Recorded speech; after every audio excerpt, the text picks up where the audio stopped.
Um dos principais objetivos de Satanás nos dias atuais tem sido a desconstrução da família. E no livro de Mateus, capítulo de número 7, a partir do verso 24, vai falar sobre uma parábola que Jesus utilizou sobre dois construtores.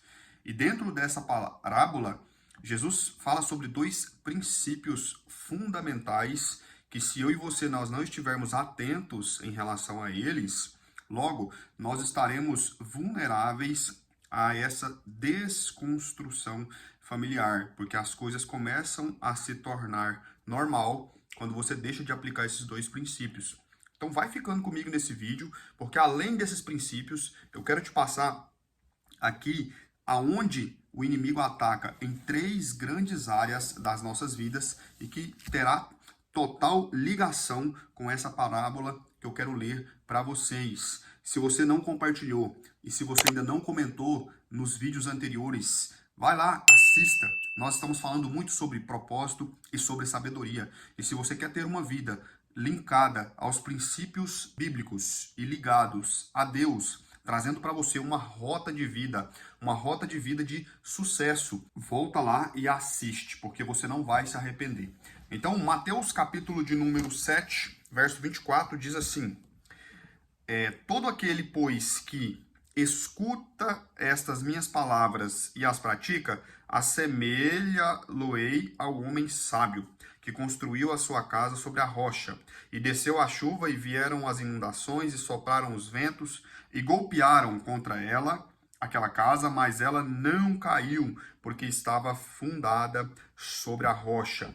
Bom, Jesus começa dizendo que aquele que, pois, escuta as minhas palavras. Escutar é um princípio fundamental para você que realmente quer seguir uma caminhada com Jesus, quer construir algo com Deus. E nos dias atuais, com os ataques de Satanás sobre as nossas vidas e principalmente sobre a família, você estará abrindo brechas para que o inimigo use das suas palavras contra você mesmo. Aprenda aonde você estiver, escute mais, aprenda mais, seja o menor daquela roda, para que você possa construir uma vida consolidada. Aprenda a escutar os mais velhos, aqueles que podem te dar conselhos em áreas que você ainda não conseguiu atingir a sua melhor performance.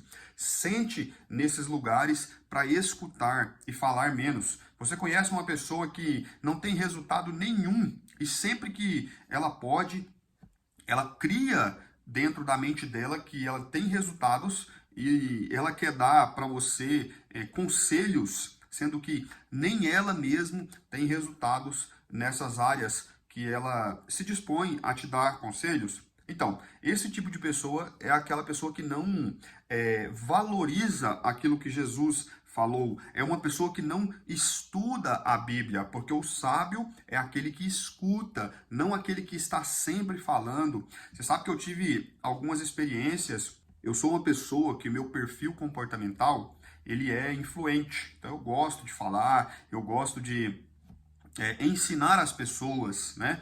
Mas ao longo da vida eu fui percebendo que para que eu possa te ensinar algo, primeiro eu tenho que ter tido vivência, experiência com aquilo que eu estou proposto a ensinar. Segundo, eu tenho que ter tido resultado com aquilo. Então, muitas vezes eu quis ensinar as pessoas sobre relacionamento e eu vivia em relacionamentos frustrados.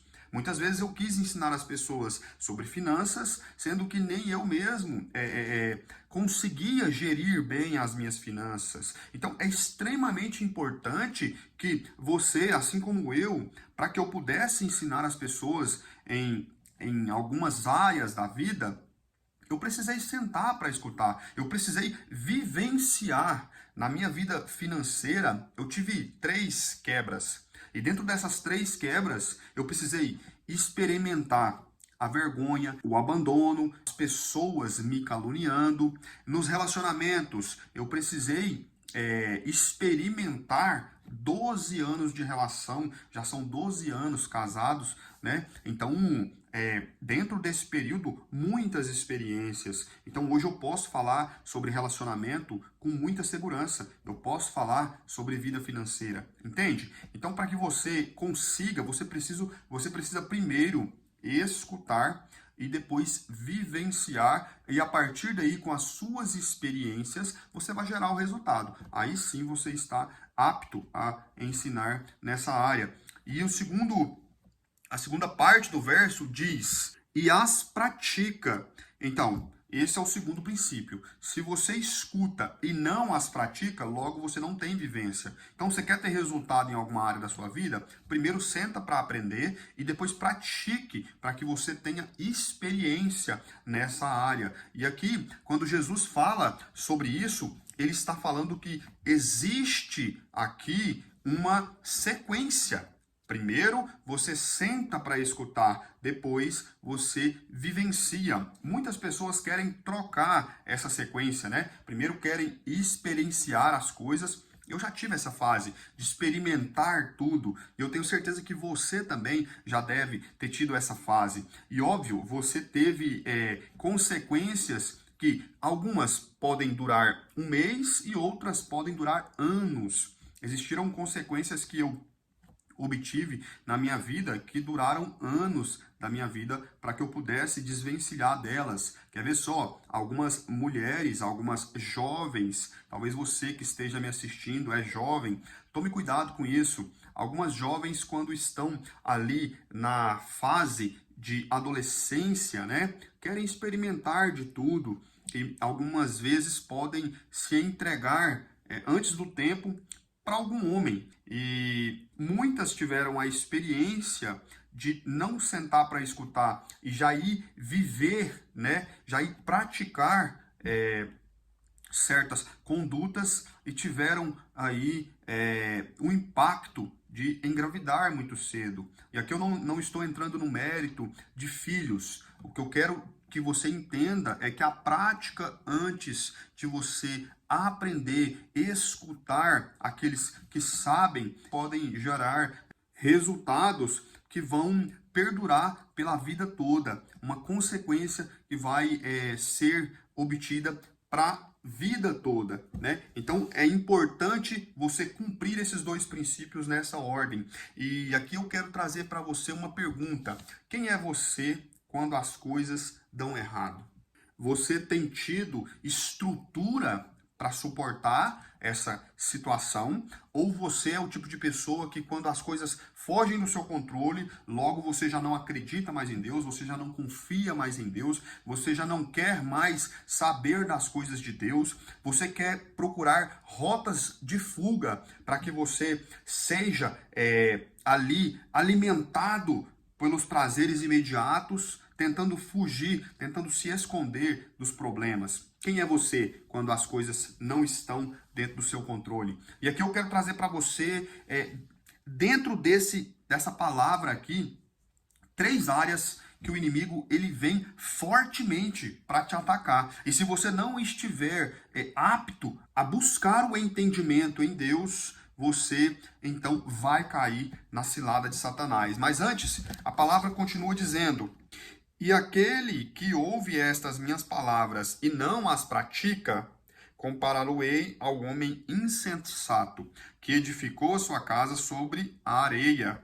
E desceu a chuva, e vieram as inundações, e sopraram os ventos, e golpearam aquela casa, e ela caiu, e grande foi a queda. Eu quero aqui comparar as 3 partes que foram ditas no verso de número 25 e de número 27. E desceu a chuva, e desceu as inundações, e sopraram os ventos. A chuva é o seu corpo. As inundações é a sua alma. E os ventos é o seu espírito. Quando Satanás atinge o seu corpo, a palavra de Deus diz aqui em Gênesis capítulo 2, que quando Deus fez o homem do pó da terra, foi Deus quem soprou nas narinas do homem o fôlego de vida. Então, quando Satanás ele consegue atingir o seu corpo, e a palavra de Deus mostra para nós no livro de Jó, que quando Satanás pede para tocar na vida de Jó ali, ele toca em todas os bens de Jó, e além disso ele toca no corpo de Jó. E você vai perceber que em um momento ali, Jó pega um caco mesmo de telha, e começa a coçar as feridas que haviam no seu corpo. Porque assim, ó, quando Satanás consegue tocar o seu corpo, mas não consegue tocar a sua alma e o seu espírito, ele jamais vai conseguir te derrubar. E foi assim com Jó. Porque ele veio com tudo, mas ele tocou em todos os meios externos, tudo aquilo que era externo da vida de Jó, ele tocou primeiro. E depois ele veio e tocou no corpo de Jó, mas ele não conseguiu transpor a alma e o espírito de Jó. E Jó se manteve firme até o dia que Deus deu tudo em dobro para ele. Porque a palavra de Deus me diz aqui que a nossa alma, está escrito lá em Mateus capítulo 10, verso 28, não temais os que matam o corpo, mas não podem matar a sua alma. Temei antes aquele que pode destruir tanto a alma como o corpo no inferno. Você precisa se blindar contra os ataques. Maior é o que está em nós do que o que está no mundo. Então, se você está com a sua alma, com as suas emoções, porque a nossa alma são as nossas emoções. Se você está blindado contra os ataques de Satanás, tenha certeza que ele não vai conseguir te derrubar, ele não vai conseguir te destruir. Ele pode até te paralisar fisicamente, como fez com Jó por um período, mas te destruir jamais. E o nosso espírito é aquele que nos conecta a Deus. E como que nós nos conectamos a Deus? Através da nossa oração, através da nossa intimidade, da nossa entrega no nosso quarto com Deus. E a palavra diz aqui, ó, em Mateus capítulo 27, verso 50, que Jesus, novamente bradando em alta voz, rendeu o seu espírito quando foi crucificado. Então, quando nós morremos, o nosso espírito volta para Deus. É importante você entender que se Satanás não conseguir transpor a sua alma e o seu espírito, você vai conseguir vencer todas essas batalhas que você tem enfrentado. Independente se você está numa depressão grave, se você tem vivido um relacionamento abusivo, independente se a sua crise financeira ela tem sido grave, independente se, assim como Jesus, quando suou sangue lá no Getsemane, você tem sentido a angústia da alma, mas você tem estado linkado a Deus, independente de qualquer circunstância, meu irmão, minha irmã. Hoje, Deus, através dessa mensagem, manda te dizer: Satanás, ele não vai conseguir te destruir.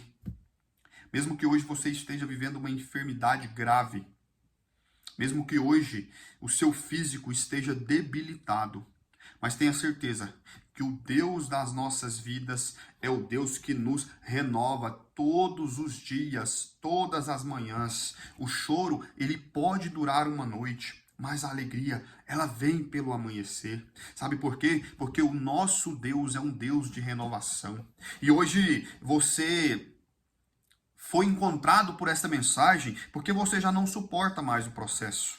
Você já tem dito para Deus: Pai, eu estou cansado, eu estou extremamente exausto da caminhada.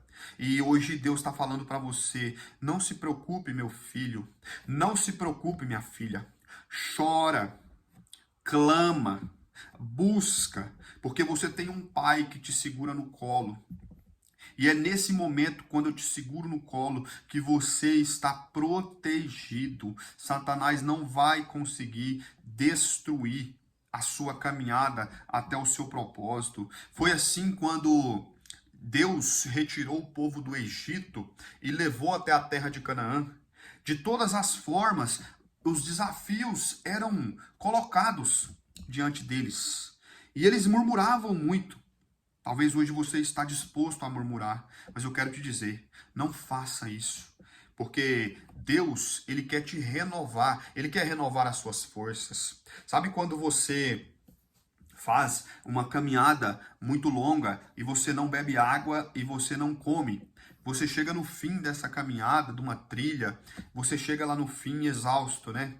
Mas quando você tem essa essa possibilidade de ter uma noite de sono tranquila, logo você renova suas forças para mais uma caminhada no outro dia. É assim nossa vida com Deus. Deus, ele te dá o refrigério da sua alma quando você entra para o seu quarto e conecta o seu espírito a ele. É ali que ele renova suas forças. Então, que hoje você possa entender que se nós construirmos uma vida, uma caminhada com Deus, vigiando a nossa alma e o nosso espírito, Satanás pode até tocar no nosso corpo, mas ele jamais vai destruir o propósito de Deus para a sua vida. E tem mais, ele jamais vai invalidar o seu corpo. Ele jamais vai te deixar inválido, sabe por quê? Porque o Deus que nós servimos, ele vai conduzir para que você não seja destruído, você não seja morto por Satanás. Então, meu irmão, minha irmã, que Deus renove as suas forças. Vamos orar? Senhor, meu Deus e Pai querido, que o Senhor possa renovar as nossas forças nesse momento, Pai. Deus, que o cansaço físico, mental, emocional, Pai, possa ser Pai, um canal para que nós possamos estar nos conectando ao Senhor, Pai, e que nós possamos estar sendo renovados diante do Senhor, Pai, entendendo que se nós construirmos a nossa vida, Pai, com o Senhor, nós teremos uma caminhada de sucesso, mas se nós abandonarmos o Senhor e queremos andarmos sozinhos, Pai, é fato que nós seremos destruídos por Satanás, porque ele veio para roubar, matar e destruir, Pai, mas que nós possamos entender, o nosso coração possa estar cheio de alegria, conectado ao Senhor, mesmo cansado, mesmo desfalecido, que nós possamos estar conectados ao Senhor, Pai. Em nome do Senhor Jesus, amém e amém.